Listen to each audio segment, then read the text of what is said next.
K ഫോണിനെ തകർത്താൽ internet പൗരാവകാശമായി തീർന്ന ഒരു സംസ്ഥാനത്തെ ജനങ്ങളോടുള്ള ചതിയായിരിക്കും അത് എന്ന് ഈ ഘട്ടത്തിൽ പറയേണ്ടി വരും.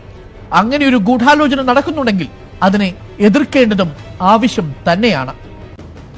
കെ ഫോൺ പദ്ധതിയെക്കുറിച്ച് പ്രേക്ഷകർ അറിയണം ആഴത്തിൽ തന്നെ.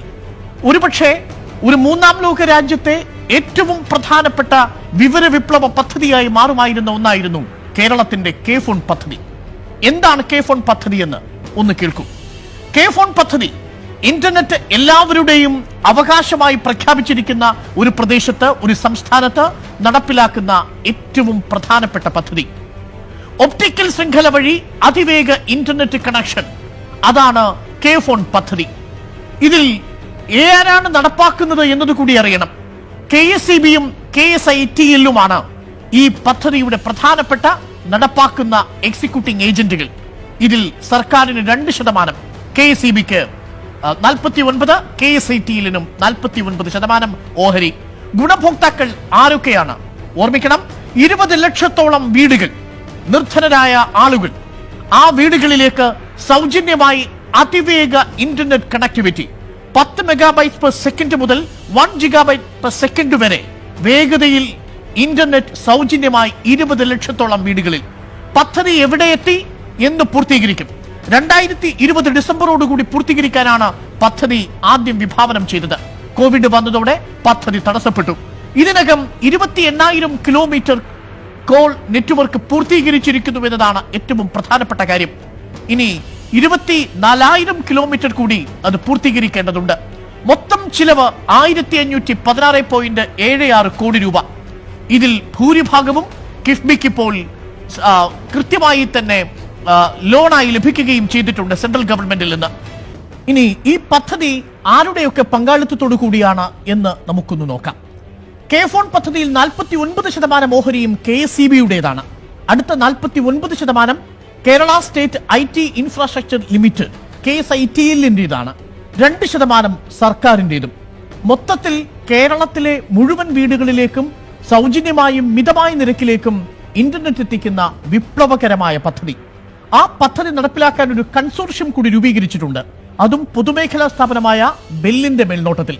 ബെല്ലും ഒപ്പം റെയിൽടെല്ലുമാണ് ഈ കൺസോർഷ്യത്തിന്റെ പ്രധാനപ്പെട്ട 2 ഘടകങ്ങൾ.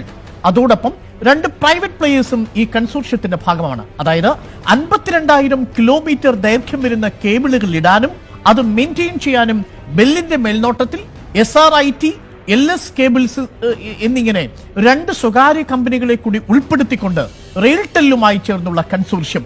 ആ കൺസോർഷ്യമായിരിക്കും ഈ 52,000 കേബിൾ ശൃംഖലയെ പൂർണ്ണമായും മെയിൻറ്റെയിൻ ചെയ്യുക. ഇനി ഈ കെ ഫോൺ പദ്ധതി യാഥാർത്ഥ്യമാകുമ്പോൾ അതെങ്ങനെയാണ് കേരളത്തിന്റെ സാമൂഹികമായിട്ടുള്ള വ്യവസ്ഥയെ ബാധിക്കുന്നത് എന്നതുകൂടി അറിയണം.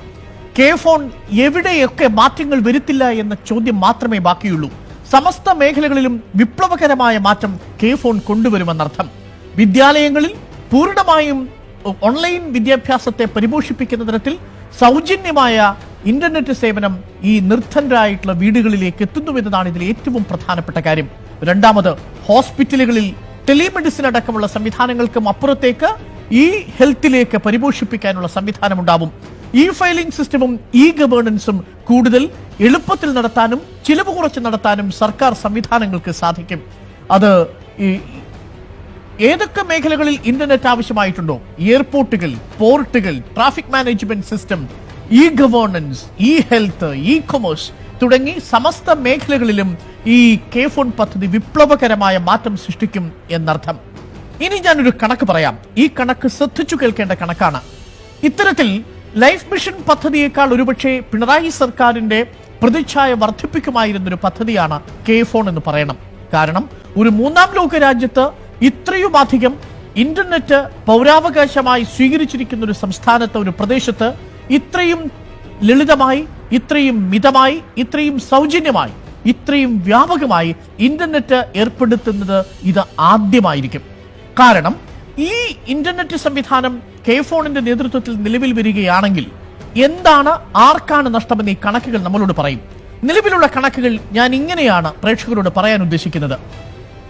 കേരളത്തിലെ 30,000-ഓളം സർക്കാർ ഓഫീസുകൾ ഈ കെ ഫോണിനെ എങ്ങനെ പ്രയോജനപ്പെടുത്തും എന്ന് നോക്കൂ.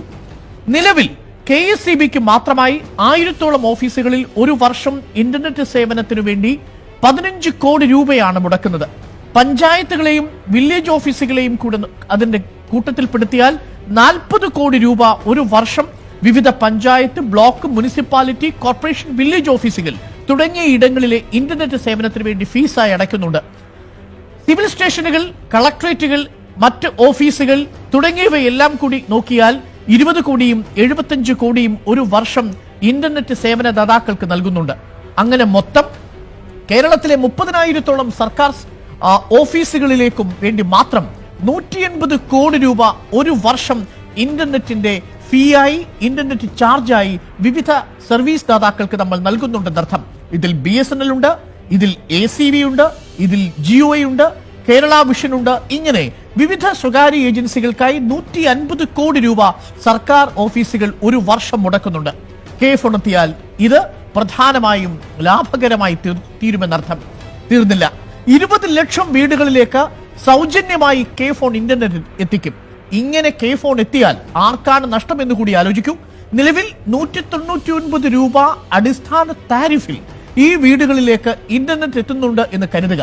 അങ്ങനെയാണെങ്കിൽ ഒരു മാസം ഒരു വീട്ടിൽ 199 രൂപ എന്ന നിരക്കിൽ 20 ലക്ഷം വീടുകളിൽ 477 കോടി രൂപയ്ക്കാണ് ഈ അവസ്ഥയിൽ സ്വകാര്യദാതാക്കൾ ഇന്റർനെറ്റ് സേവനം എത്തിക്കുന്നത്. KFON എത്തുന്നതോടുകൂടി 477 കോടി രൂപ ആ അർത്ഥത്തിൽ അവർക്ക് നഷ്ടം വരുമെന്നർത്ഥം. ഇനി ഇതിനും അപ്പുറം ഒരു വലിയ ജനസമൂഹമുണ്ട്. 90 ലക്ഷത്തോളം വരുന്ന മിഡിൽ ക്ലാസ്സിലും ലോവർ മിഡിൽ ക്ലാസ്സിലും പെട്ട ഇന്റർനെറ്റ് ഉപയോക്താക്കൾ.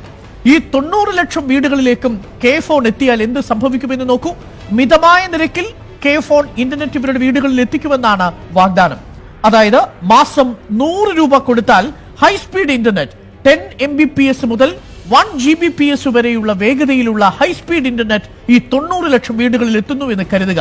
അങ്ങനെയാണെങ്കിൽ ഈ കമ്പനികൾക്ക് എത്രമാത്രം നഷ്ടം സംഭവിക്കുമെന്നത് കണക്ക് കൂട്ടിയെടുത്താൽ 1080 കോടി രൂപ വരുമത്. മൊത്തം സർക്കാർ ഓഫീസുകൾ 30,000-ഓളം, 20 ലക്ഷത്തോളം നിർധനരായ കുടുംബങ്ങളിലെ വിദ്യാർത്ഥികൾക്ക് പഠിക്കാനും അവരുടെ എന്റർടൈൻമെന്റിനും, 90 ലക്ഷത്തോളം വരുന്ന middle class, lower middle class വിഭാഗത്തിൽപ്പെട്ട കുടുംബങ്ങൾ, ഇവയെല്ലാം കൂടി ചേർത്ത് നോക്കിയാൽ 1707 കോടി രൂപയാണ് ഈ സ്വകാര്യദാതാക്കൾക്ക് നഷ്ടം സംഭവിക്കുക. അതായത് KFON 1707 കോടി രൂപ സ്വകാര്യദാതാക്കളിലേക്ക് നൽകിക്കൊണ്ടിരുന്ന ഇന്റർനെറ്റ് ഫീയെ പൂർണ്ണമായും സ്വതന്ത്രമാക്കുമെന്നർത്ഥം. അപ്പോൾ നഷ്ടം സംഭവിക്കാൻ സാധ്യതയുള്ളത് ആർക്ക്? അവരാണോ EDയുടെ നിഴലിൽ ഈ യുദ്ധം ചെയ്യുന്നത് എന്നതാണ് ഏറ്റവും പ്രധാനപ്പെട്ട ചോദ്യം.